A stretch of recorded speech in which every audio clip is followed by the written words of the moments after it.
Hello বন্ধুরা, আশা করি সকলেই ভালো আছো। আজকে কাঁচা আমের চাটনি করব, একদম বিয়েবাড়ি যে ব্যাপার বাড়িতে যে সমস্ত চাটনিগুলো হয় সেই রকমভাবেই। আমটা প্রথমে একটু হলুদ জলের মধ্যে সামান্য নুন দিয়ে আমটাকে হালকা সেদ্ধ করে নেব। খুব বেশি সেদ্ধ করব না, 70% মতন সেদ্ধ করে নেব। এখন আমি এতে অল্প নুন দিয়ে দিচ্ছি। নুন দিয়ে 70% মতন যখন সেদ্ধ হয়ে যাবে আমটাকে আমি আবার তুলে নেব। হলুদটা কিন্তু অবশ্যই দিতে হবে, তাহলে কালো ভাবটা আমের মধ্যে আসবে না।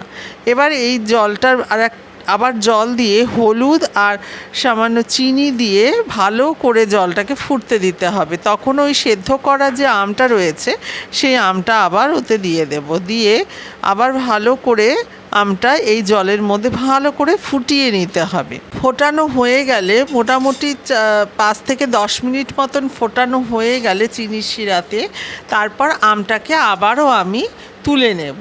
তুলে নেবার পর যে জলটা থাকবে, চিনির শিরার যে জলটা থাকবে, তাতে সামান্য কর্নফ্লাওয়ার গুলে এতে দিয়ে ভালো করে শিরাটাকে একদম ঘন করে তৈরি করে নিতে হবে। ঘন যখন শিরাটা হয়ে আসবে তখন আমরা আমটা আবারও এতে দেব। শিরাটা অনেকটাই ঘন হয়ে গেছে। এবার যে আমটা তুলে রেখেছিলাম সেই আমটা এটা দিয়ে ভালো করে ফোটাতে হবে।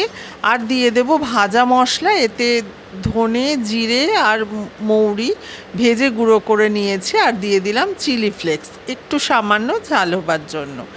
এবার চাটনিটার মধ্যে একটু সম্বার দেব। একটা সরষের তেল অল্প করে নিয়েছি, তাতে 5 ফোড়ন দিয়ে দিলাম।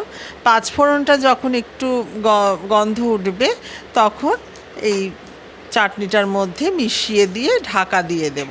আর দিয়ে দেব কিছু ভাজা মশলাও।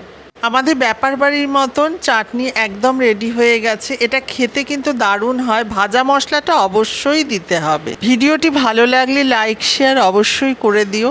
আসছি পরের ভিডিওতে।